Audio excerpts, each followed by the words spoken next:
자, 이번 재판은 처음 문제 제기됐을 때부터 큰 논란을 낳았죠. 고 김종한 씨의 이 사망 보험금으로 시작된 소송이었는데 일단 처음부터 좀 짚어보죠. 네, 지난 2021년 1월에 거제 앞바다에서 이 대양호가 폭풍우를 만나서 침몰하는 안타까운 사고가 있었습니다. 당시 사고 때문에 승선원 10명 중에 3명이 실종이 됐고 당시에 56살이던 고 김종한 씨도 그 실종자 가운데 한 명이었습니다. 사망으로 처리가 되면서 김종한 씨 앞으로 보험금 2억 3천여만 원, 또 선박회사가 제시한 합의금 5천만 원, 이렇게 총 3억 원 정도의 보상금이 나오게 됐습니다. 그런데 사고 13일 만에요. 김종한 씨가 2살 때 집을 떠나서 생사조차 모르고 있다고 주장하던 이 생모가 나타납니다. 아들의 사망 소식을 알고 이 민법상 상속 규정이 있습니다. 이걸 내세워서 보상금을 가져가겠다고 요구를 했던 겁니다. 김종한 씨에게는 사실혼 관계인 배우자가 있었고 혼인신고를 안 한 상태였습니다. 자녀도 없었는데요. 현행법상 이런 경우에는 양육을 실제로 했는지 여부와 관계없이 친모가 제1순위 상속권자가 됩니다. 자, 누나의 주장입니다. 친모가 2살 때 자신들 곁을 떠난 후에 양육의 의무를 전혀 하지 않았다라고 누님은 얘기하고 있습니다. 그렇습니다. 그 김정소 씨가 이제 김종한 씨의 누나인데요. 누나는 뭐라고 하냐면 3남매 중에 막내인 김정소 씨가 2살 무렵에 아마 이제 가족을 떠나서 친모가 한 번도 찾아오지 않았다고 이제 주장을 하고 있습니다. 어렸을 때 아버지가 돌아가시고 어머니마저 재혼하기 때문에 김 씨 남매들은 사실은 친척집을 전전하기도 했는데 할머니와 고모가 키워줬다고 이제 주장하고 있는데 그리고 심지어 맏아들 오빠인데요. 1999년에 교통사고로 사망을 했습니다. 41살에 사망했는데 그때 경찰을 통해서 친모한테 연락을 했다는 거예요. 근데 와보지도 않았다는 얘기입니다. 그러니까 이제 모른 척하고 사는 거죠. 그런데 이제 어머니는 집을 떠나 재혼을 했는데 그쪽에 자식까지 있긴 상황이기 때문에 아마 안 하는지 모르겠지만 아무튼 이 김씨 남매들하고는 인연을 끊고 살았던 것 같습니다. 아, 소장님. 54년 만에 아이고 원보야 하면서 나타났습니다. 네. 저 이 사건 여러 곳에서 듣고 봤는데, 굉장히 좀 속상해요.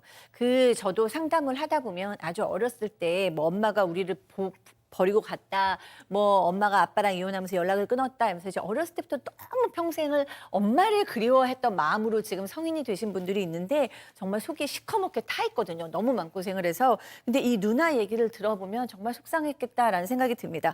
어쨌든 뭐 지금으로서는 이제 누나의 주장입니다. 이 김씨 누나가 이제 상황을 얘기를 한 거고요. 근데 이 사망한 김씨가 미혼이었습니다. 그러니까 이제 사망을 했으니 그런데 이제 실종이 됐으니까 이제 이 해경에서는 그래도 친모가 있다고 보이니까 친모한테 연락을 해야 되잖아요. 그래서 친모한테 연락을 했어요.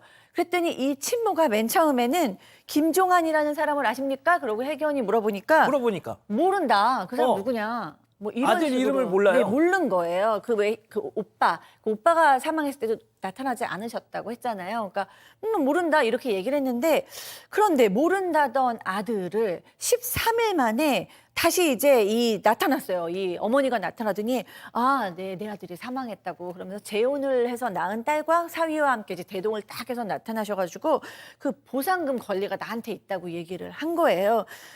그러니까 좀 얼마나 그 가족 남겨진 누나나 고모나 할머니는 속상하시겠어요. 그리고 현재는 이 친모가 죽은 그 김 씨 그 아들의 아파트 그리고 적금 1억 원도 다 본인의 명의로 돌려놓은 상태입니다.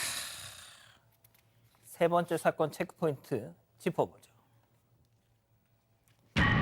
나는 꼭 타먹을 거다. 자, 박 변호사님, 예. 그 실화탐사대 네. 거기서 이 건을 다루셨었잖아요. 예, 제가 그때. 저희 같이 이제 다뤘던 사건이기 때문에 뭐 제가 내용을 잘 알고 있는데 원래 이제 부산 고법에서 하해 권고 결정을 내립니다. 이 보험금은 한 2억 3, 4천 정도가 되는데 그 중에 한 40%만 친모 가져가라. 1억 정도 가져가라고 하해 권고. 하해 권고는 뭐냐면 이 당사자 간에 협의점을 찾지 못할 때 절충점을 법원이 제시한 거고 한 14일 정도 아무 이의 제기하지 않으면 그렇게 판결 효과가 생기는 게 법원 중재하는 거를 말하는 거거든요. 1억 정도 받아가면 되겠다라고 얘기를 했는데 이걸 거절을 합니다. 친모가. 안 된다. 더 받아가야 되겠다. 그래서 그런 얘기를 해요. 내가 자식 버리고 간 거 아니다. 나도 살아야 될 거 아니냐라고 얘기를 하면서 누나한테 내가 꼭 이거 다 타먹을 것이다. 나도 자식들한테 옛날에 할 만큼 다 했다라고 본인이 주장을 하면서 결국은 하해 권고 결정을 거절하고 재판으로 간 것입니다. 버리고 간 거 아니다. 나도 살아야 될 거 아니냐. 나는 꼭 그거 타먹을 거다. 나도 자식들한테 할 만큼 했다. 결국 소송까지 갔지만 1심입니다. 지금 얘기해드릴 거는 2심인데 일단 1심은 친모의 손을 들어줬어가지고 그때 난리가 났어요. 그렇습니다. 누나 김정선 씨는 뭐라고 했냐면 부양 의무를 다하지 않은 친모는 어머니로서 자격이 없으니까 유족 보상금 등의 지급금지 가처분 신청을 했습니다. 그런데 친모가 소송을 걸어가지고 1심에 승소를 했어요. 근데 선언법에 1심이 뭐라고 했냐면 선원의 사망 당시 그에 의한 부양되고 있지 아니한 배우자, 자녀, 부모 등도 유족에 해당한다. 그러면서 친모가 김 씨와 같이 살고 있지는 않았지만 법규상 그에게 유족 보상금을 지급해야 된다는 이유를 대면서 승소하겠다는 거죠. 자, 그런데 어제 항소심 재판부도 이게 또 현타가 왔습니다. 두 번째. 네. 또. 자, 쟁점이 사실 두 가지입니다. 이렇게 아이를 키우지 않은 사람한테 보험금이나 상속이 가능해 맞냐? 우리가 이른바 지금 구하라법, 그 구하라법이 지금 계류되고 있는데 통과는 안 되고 있고요. 그거 지금 얘기하는 게 하나, 권리 남용 아니냐가 하나고요. 두 번째는 만약에 배우자가 있다면 배우자가 그걸 다 받아갑니다. 지금 주장이 뭐냐면 사실혼 관계에 있는 배우자가 있다라는 게 누나 측 주장입니다. 그게 쟁점이 되는데 문제는 사실혼이 인정이 되면 이제 문제가 별로 없는데 그렇죠. 입증을 못한 것 같아요.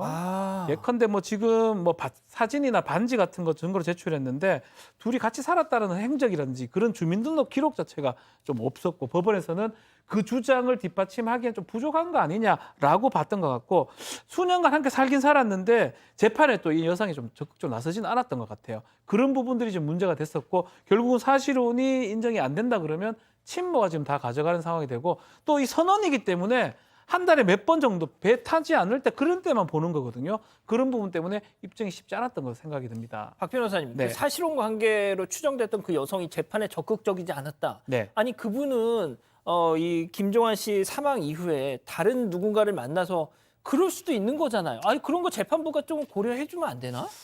그렇지만 이제 민사소송도 그렇고 증거에 의해서 판단을 해야 되기 때문에 아마 사실혼 관계 증거가 만약에 더 있었다 그러면 이 재판 결과가 바뀔 수도 있겠지만 입증이 좀 부족했던 게 아닌가 생각이 듭니다. 자, 이 기자 그리고 항소심 재판부가 친모가 저는 이게 좀 그랬는데 친모가 양육을 하지 않은 책임이 친모에게만 있다고 단정하기는 어렵다라는 게 소송에 도대체 무슨 얘기예요 이게? 그러니까 일단 80대 친모의 주장입니다. 남편 그러니까 고 김종환 씨의 부친이 숨진 뒤에요. 시댁에서 쫓겨나다시피 집을 나와야만 했다는 겁니다. 그러니까 자녀들을 직접 키우지 않은 게 무조건 100% 본인의 뜻만은 아니었다. 이런 주장인 건데 재판부가 이게 어느 정도 사실일 수도 있다고 봤습니다. 왜냐하면 남편이 젊은 나이에 사망했을 경우에 어른들이 며느리를 잘못 들여서 그렇다. 이렇게 책임을 전가하는 일이 그 당시에는 종종 있었다는 겁니다. 그렇기 때문에 이 친모의 주장을 배척하기 어렵다고 봤던 거고요. 또 여기에 더해서 이 친모랑 김종환 씨 남매들 이 사이에 교류가 전혀 없었다고 보기 어렵다고도 판단을 했습니다.